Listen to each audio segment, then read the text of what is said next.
Hola, cordial saludo. Mi nombre es Ana Lucía Peña Serna, soy estudiante de la maestría en Administración Educativa en la Universidad Manuela Beltrán. A continuación, les voy a presentar un cuadro comparativo de los 6 diseños en investigación cualitativa, ¿sí? Los cuales van a ser etnografía virtual, teoría fundamentada, investigación eh, en la acción, estudio de casos y fenomenología. Listo, entonces vamos a empezar esta comparación fundamentado en los textos claves del curso, ¿sí? ¿Cuáles fueron? La investigación cualitativa de Creswell, 2007, la metodología de la investigación de Sampieri y compañía 2014, el artículo de Ugalde y Balbestre 2013 y el texto de La Cuesta de Benjumea 2006, además de algunas obras originales de Gleiser y Strauss, de Hinn, Lewin, Jean y Van Manen desde la biblioteca virtual de la universidad.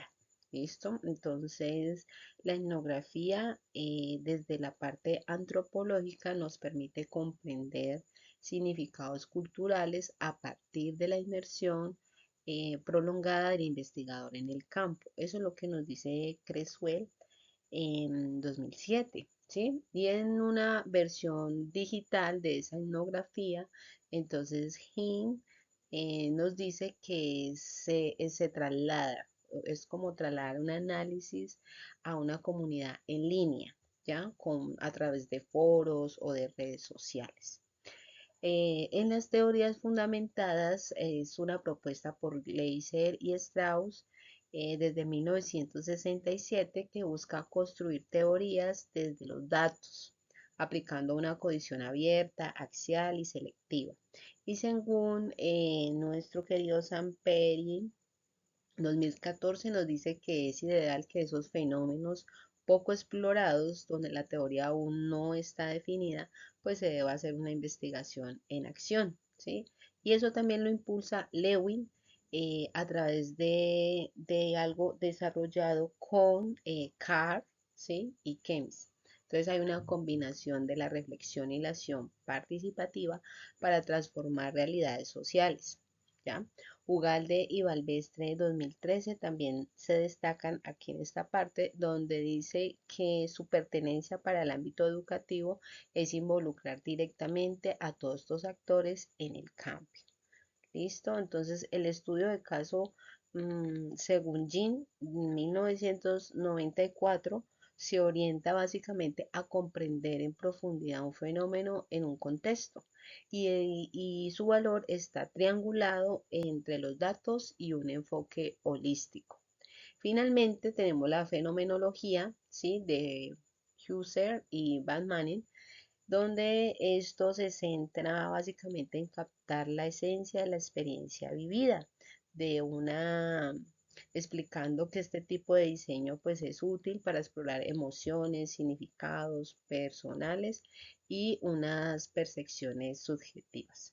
Entonces, en esta comparación, ¿sí? Se muestra que cada diseño pues responde a distintas preguntas, contextos y propósitos y que desde el campo educativo, tanto en el estudio de caso como en una investigación de acción, pues nos va a resultar muy valioso por su capacidad para comprender y de cierta manera transformar algunas prácticas institucionales. Entonces, elegir un diseño adecuado va a depender del fenómeno a investigar y del tipo de comprensión que yo quiero alcanzar, ¿sí? Y que necesito buscar.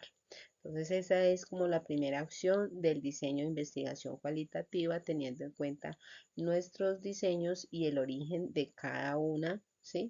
De estas investigaciones basados en los diferentes actores que ya les compartí. ¿Listo? Ahora vamos a hablar de las fases principales de los diseños cualitativos.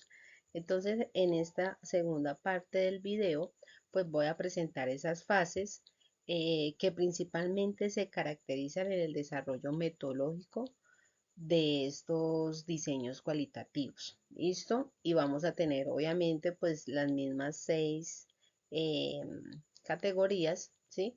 Y las fases pues vamos a tener 5 etapas en las que vamos a comparar. Entonces, en esta tabla, básicamente la secuencia lógica de cada diseño toma como base pues las lecturas de Creswell, de Saint-Pierre, de Ugalde y Balbestre y de la Cuesta y Benjumea, ¿sí?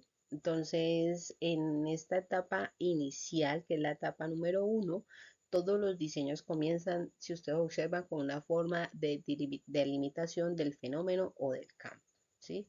Entonces, la etnografía virtual y la etnografía clásica inician con esa inmersión en la comunidad física y digital. ¿Y eso que nos permite? Pues contrastar con la teoría fundamentada, seleccionando una comunidad para observar y recolectar datos de forma progresiva, mientras que en la fenomenología se selecciona una comunidad para observar y recolectar datos de forma progresiva, mientras que en la fenomenología se arranca desde la experiencia misma, sin la delimitación externa, buscando entonces unos relatos subjetivos desde el comienzo, ¿sí? Eso es algo que nos dice Van Manen y que nos lo sustentó a través de etapas. Entonces, vámonos para la etapa 2. En la etapa 2, digamos que hay unas diferencias de tipos de interacción. ¿Por qué? Porque la etnografía y la investigación en acción suponen que hay una participación directa del investigador, mientras que en la teoría fundamentada se va a privilegiar la observación no intrusiva, ¿sí? Y la fenomenología lo que me está diciendo es que comienza con una codificación abierta, ¿sí? Es decir, una primera interpretación estructurada del discurso del sujeto, como nos lo explica Saint-Pierre, ¿sí? Sampieri en su tesis, ¿cierto? Y la etapa 3 entonces marca el momento de recolección activa. ¿Qué es eso? Pues entonces ahí están las entrevistas, los diarios de campo, las capturas digitales o también las narrativas profundas, ¿sí? Aquí hay una riqueza bastante técnica en cada uno de los diseños y según Creswell, ¿sí? Nos dice que los métodos cualitativos se diferencian no solo por lo que recogen, sino por cómo lo recogen. Entonces, esta etapa es fundamental porque hay algunas diferencias entre cada uno de los diseños. En la etapa 4 se evidencia el enfoque analítico.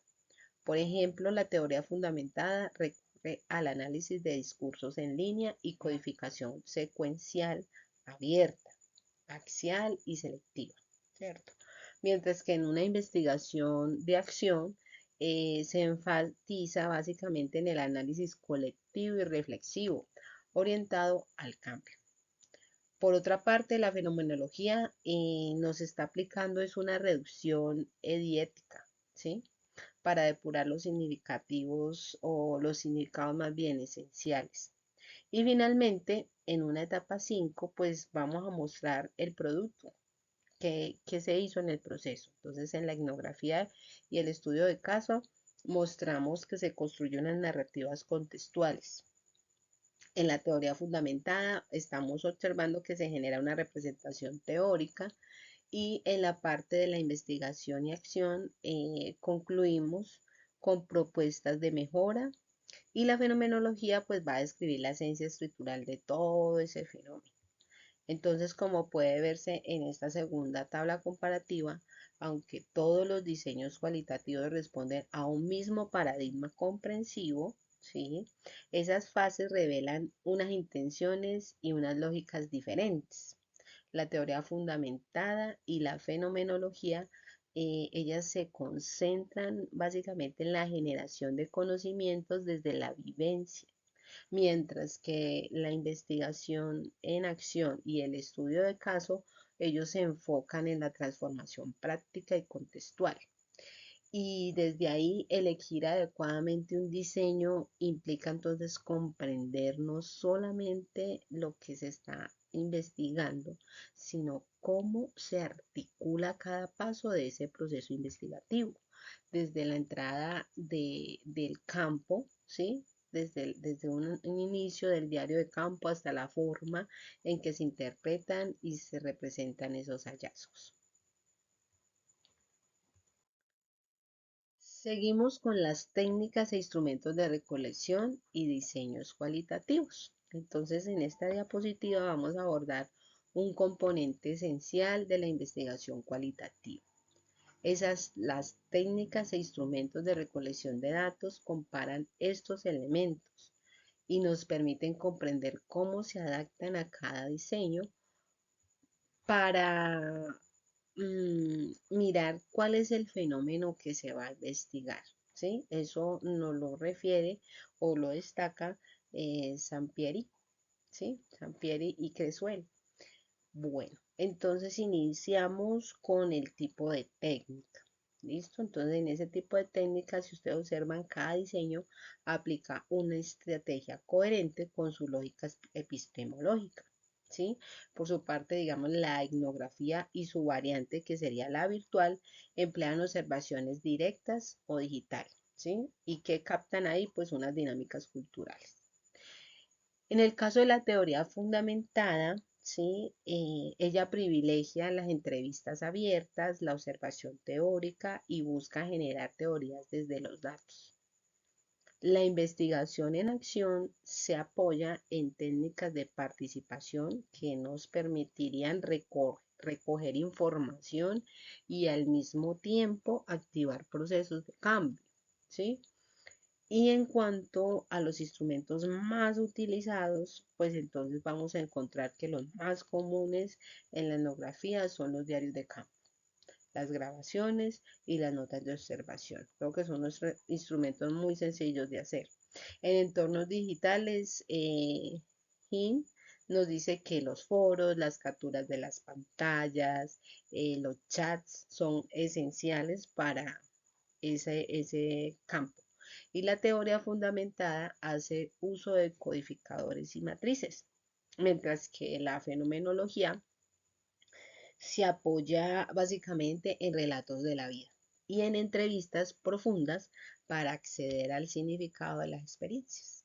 Entonces, respecto al tipo de interacción, es importante que destaquemos aquí que un diseño como la etnografía o la investigación en acción, la interacción es continua y prolongada y que por el contrario, en estudios de caso o en la teoría fundamental, la recolección de la información puede ser más puntual y estructurada, y que en la fenomenología la interacción se caracteriza por su profundidad, dado que el objetivo es captar esa esencia vivencial desde la voz del sujeto.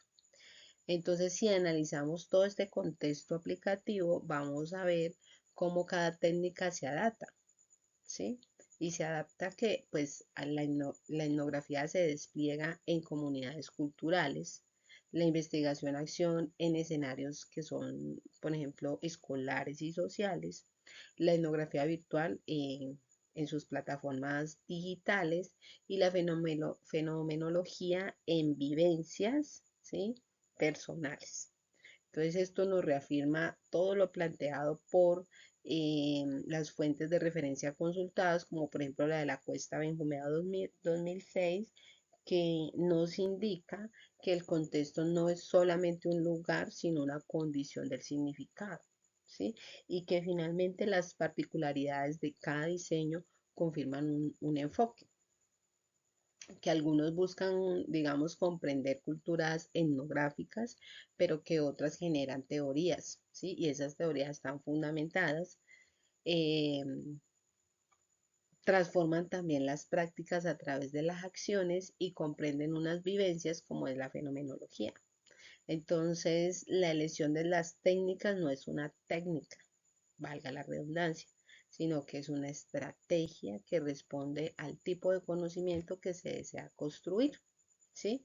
Y esta comparación nos evidencia que la elección de técnicas e instrumentos no es neutra, sino que es una función del enfoque del contexto y del tipo de verdad que cada diseño cualitativo busca explorar.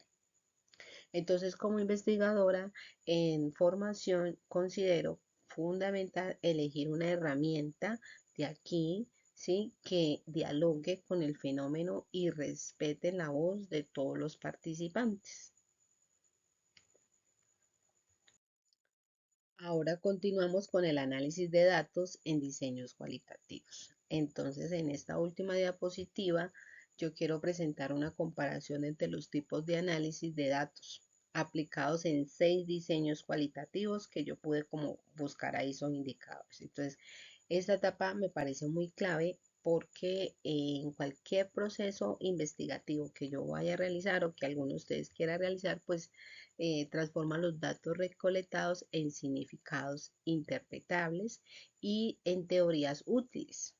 ¿Listo? Entonces, Creswell nos dice, y Sampieri también, en que los planteamientos, ¿sí? Los planteamientos de Ugalde y Balvestre refuerzan, ¿sí? Cada uno de estos indicadores que he tomado aquí. Entonces, el tipo de análisis, vamos a empezar aquí.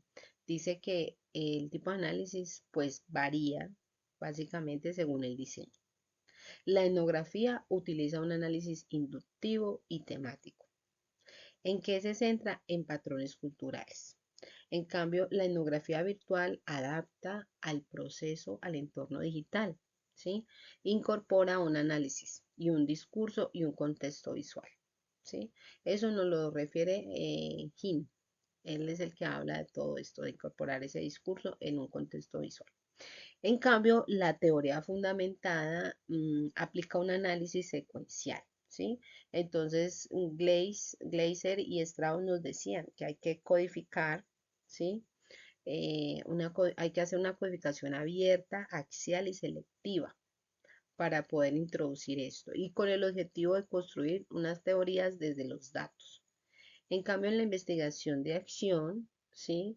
Está básicamente que opta por un análisis participativo, diálogo, dialógico, sí, que surge de la interacción colectiva con los actos involucrados.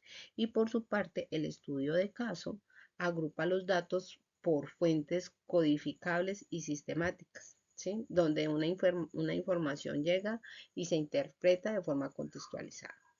La fenomenología, por su parte, recurre a la reducción eidética y al análisis estructural, ¿sí? Y eso se orienta a captar la esencia de la experiencia vivida. En cuanto a las herramientas utilizadas, entonces la diversidad, pues en este campo es bastante amplio, porque utilizamos desde los diarios de campos hasta software, ¿sí?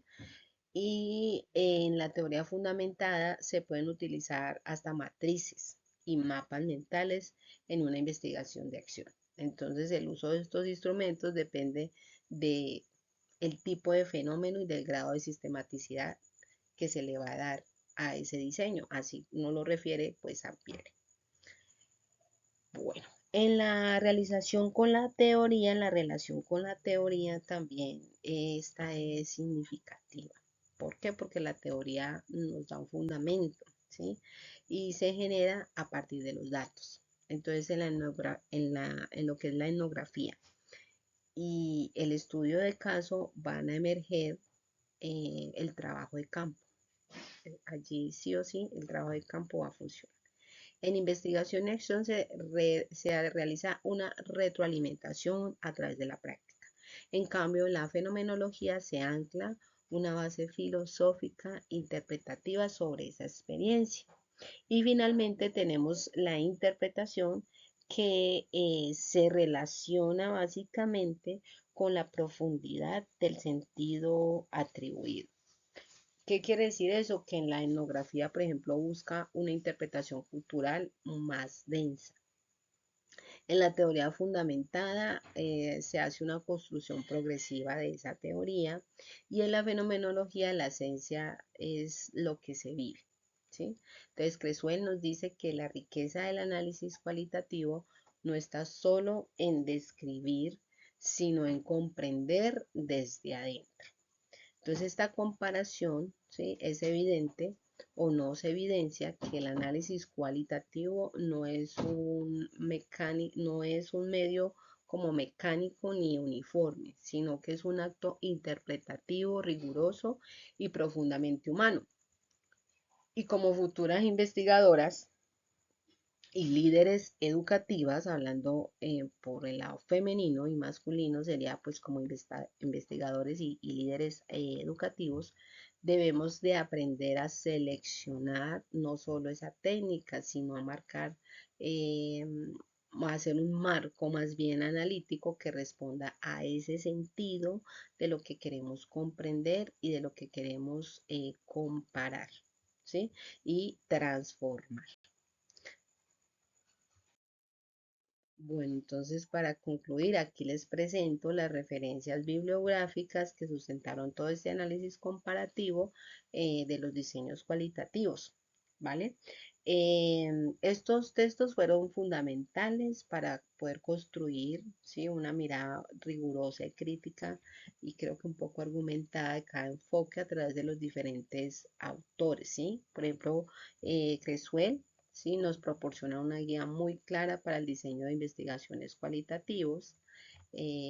Gleiser y Strauss son pioneros en la teoría fundamentada. Hill nos habla de lo todo lo que es lo referente con la etnografía virtual. Lewin deja un legado de la investigación en acción. Jim nos habla sobre la autoridad y los estudios de casos. Van Manen desde la fenomenología. Sampieri nos ofrece una mirada totalmente latinoamericana aplicada a todo el método y de la cuesta y Benjumea pues nos aporta una visión práctica en el uso de esas estrategias cualitativas en el medio de la salud, que fue algo que encontré y me pareció importante. Tenía unos datos muy claves. También considero que en el análisis comparativo propuesto, Ugalde y Balvestre nos dan bastantes herramientas, ¿sí? Para que nosotros podamos hacer un comparativo propuesto. Eso es muy importante. Todas estas citas creo que nos garantizan la transparencia y solidez académica en este proceso investigativo. Agradezco entonces su atención, el espacio brindado para compartir este recorrido por el enfoque cualitativo, comprender esas diferencias y aplicaciones que nos permitieron no solamente investigar mejor, sino también poder transformar una realidad y tener una mirada más sensible para nuestro proyecto de investigación 2 en todo lo que tiene que ver con el compromiso educativo. Entonces, muchísimas gracias.